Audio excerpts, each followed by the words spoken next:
Welcome to Middle East Briefing. The content of the briefing includes: Arab, Muslim blocs meet in Saudi Arabia to discuss Gaza conflict. Saudi Arabia to host Arab Islamic summit to unify efforts on Gaza. Exclusive, UAE plans to maintain ties with Israel despite Gaza outcry, sources say. How pro-Palestinian protests threaten Middle East autocrats. This war won't solve the Israel-Palestine conflict. Arab, Muslim blocs meet in Saudi Arabia to discuss Gaza conflict. RFI. The Arab League and the Organization of Islamic Cooperation, OIC, held an emergency joint meeting on Saturday to discuss the ongoing conflict in Gaza. The meeting was held in response to the recent attacks by Hamas militants and the subsequent Israeli offensive. Aid groups have called for a ceasefire, warning of a humanitarian crisis in Gaza. The Arab League and the OIC were originally scheduled to hold separate meetings, but decided to merge the meetings after failing to reach an agreement on a final statement. Some countries proposed threatening to disrupt oil supplies to Israel and severing economic and diplomatic ties, but this proposal was rejected by at least 3 countries, including the United Arab Emirates and Bahrain. The meeting is expected to draw heavy criticism of Israel and its main backer, the United States, who have so far refused to agree to a ceasefire. Iran's President Ebrahim Raisi attended the meeting, his first visit to Saudi Arabia since the 2 countries agreed to restore ties in March. The conflict has raised concerns that it could expand beyond Gaza, with Hezbollah and the Houthi rebels already engaging in cross-border exchanges with Israel. Saudi Arabia to host Arab Islamic summit to unify efforts on Gaza. Al Jazeera. Saudi Arabia is hosting an extraordinary joint summit of the Organization of Islamic Cooperation and the Arab League on Saturday to discuss the situation in Gaza. The meeting comes as Israel continues its attacks on the Gaza Strip despite increasing calls for a ceasefire. The summit is expected to be attended by countries from the Islamic and Arab worlds, including Iran, which has warned that the scope of war will expand if Israel does not stop its attacks. The meeting aims to unify efforts and establish a unified collective position on the situation in Gaza.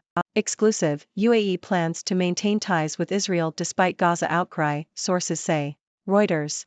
The United Arab Emirates, UAE, plans to maintain diplomatic ties with Israel despite the mounting death toll in Gaza and hopes to have some moderating influence over Israel's campaign while safeguarding its own interests, according to sources familiar with UAE government policy.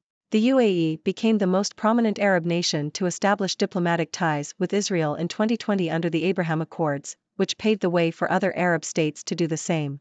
The mounting death toll from Israel's invasion of the Gaza Strip has stirred outrage in Arab capitals, and the UAE has publicly condemned Israel's actions. However, the UAE continues to host an Israeli ambassador and has no plans to end diplomatic ties. The UAE's accord with Israel was motivated by shared concerns over the threat posed by Iran, as well as economic-driven realignment of Abu Dhabi's foreign policy. Despite concerns over Israel's right-wing government and the expansion of Jewish settlements, the UAE does not want to lose the gains it has made from the accord. However, the UAE has also condemned Hamas for its attack, as it sees the Palestinian militant group and other Islamists as a threat to regional stability. How pro-Palestinian protests threaten Middle East autocrats. Deutsche Welle. Egyptian authorities have cracked down on protests against Israel's bombings of the Gaza Strip, fearing that pro-Palestinian demonstrations could turn into anti-government protests. While some pro-Palestinian protests in Egypt were state-sponsored, others were more organic. To prevent any more protests, the government has arrested over 100 people and increased security in public squares. The Palestinian cause has always been a factor for Egyptian youth to engage in politics. However, the protests have not morphed into a new pro-democracy movement because the Egyptian government has suppressed most voices of opposition. The more the war in Gaza drags on, the more likely it is that something might happen. The Middle East's authoritarians are putting pressure on the US to rein in Israel, threatening to withdraw or indeed withdrawing ambassadors. However, they will not break relationships with Israel that are in their national interests. The authoritarians are playing a careful game, trying to balance angry public proclamations with realpolitik in private. This war won't solve the Israel-Palestine conflict. Foreign policy. U.S. Secretary of State Antony Blinken's recent visit to the Middle East suggests that the Biden administration is hoping for a revitalized Palestinian Authority, PA, to administer the West Bank and Gaza after the conflict between Israel and Hamas ends. However, this approach is likely to fail.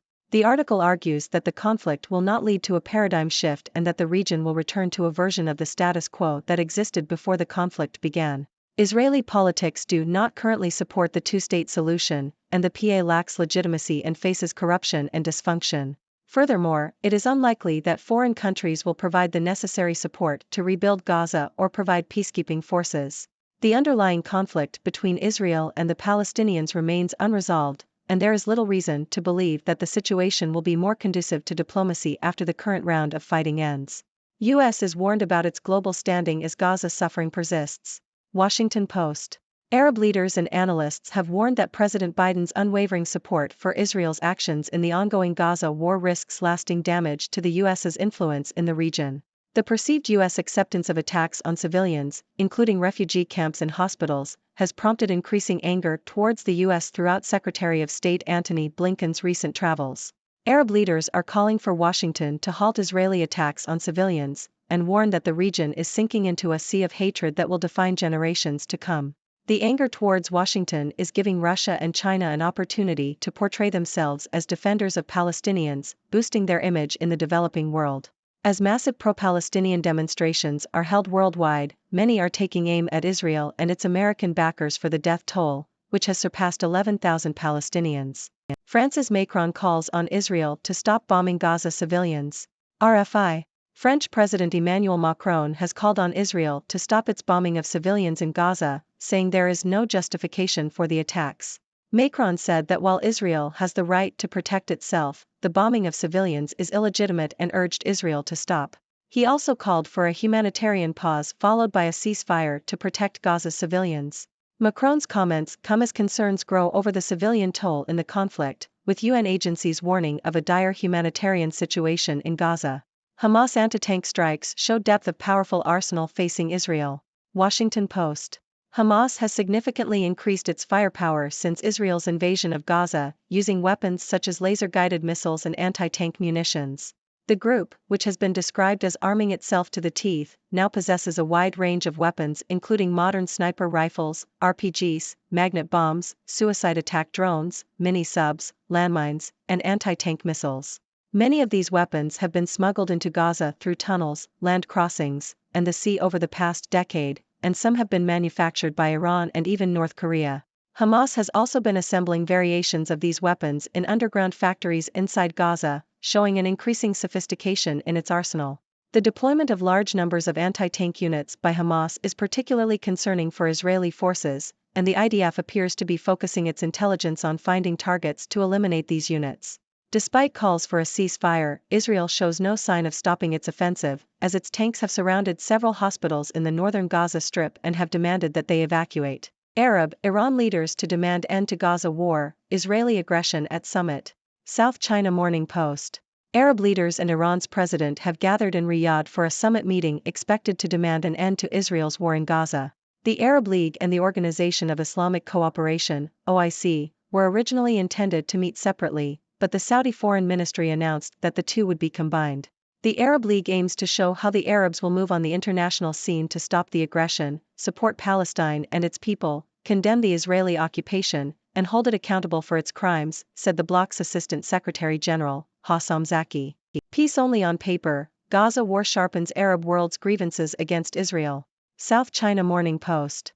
Millions of people across the Middle East have taken to the streets in protest against Israel's actions in Gaza, revealing a gap between the positions of Arab leaders and public sentiment. Despite diplomatic ties with Israel, most Arab countries have not taken strong action to end the bloodshed. In Egypt, where there is already a sense of anxiety and heaviness, there is concern that the country will become ground zero for a large influx of Palestinian refugees if the humanitarian situation in Gaza continues to deteriorate. Egyptian citizens reject Israel's plan to resettle Palestinians in the Sinai Desert, fearing that it would lead to the end of the Palestinian right to return to their homeland and cause security problems. They also feel that the peace agreement with Israel is only on paper and that those who support it are doing so for financial reasons.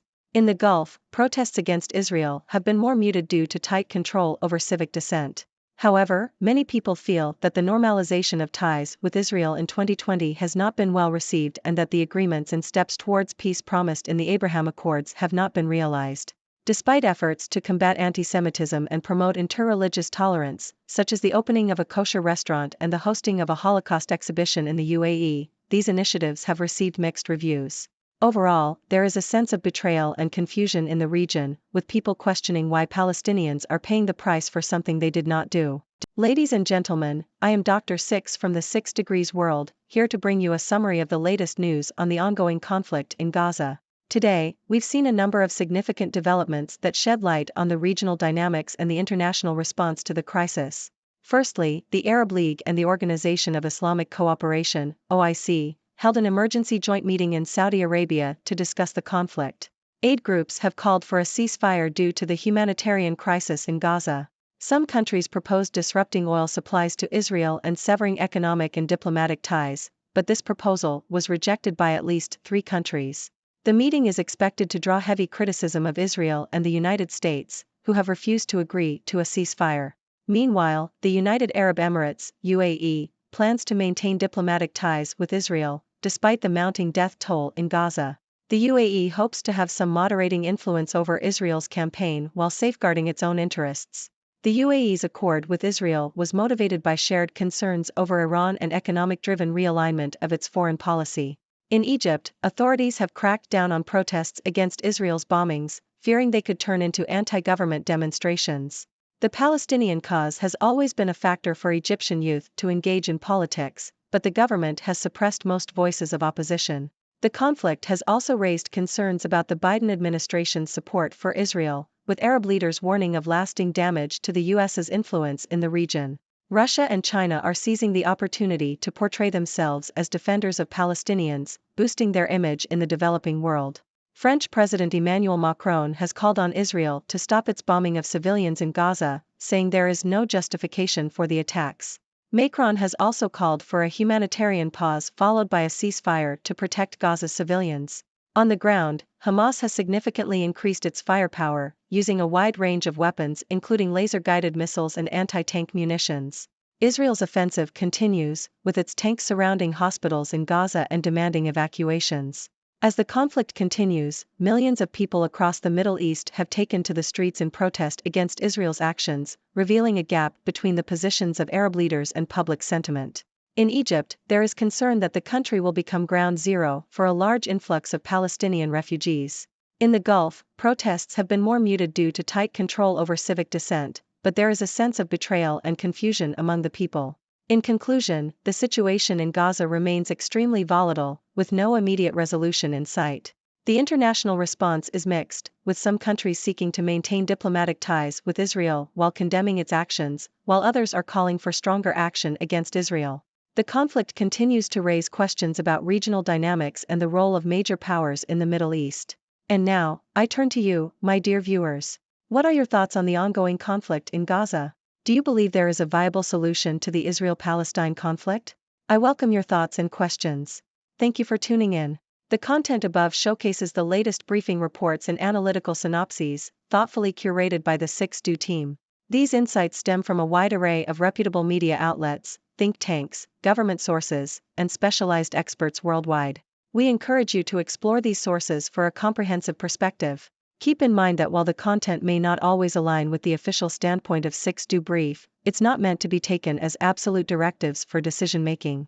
Comprising seasoned media professionals, learned scholars, and accomplished scientists, the 6Do team embodies a trailblazing, fully independent media entity. To customize 6Do Brief to meet your professional needs, you have the option to subscribe to a diverse array of briefings on our website, 6dobrief.com. Regardless of your location, you can conveniently receive 6Do Brief via email.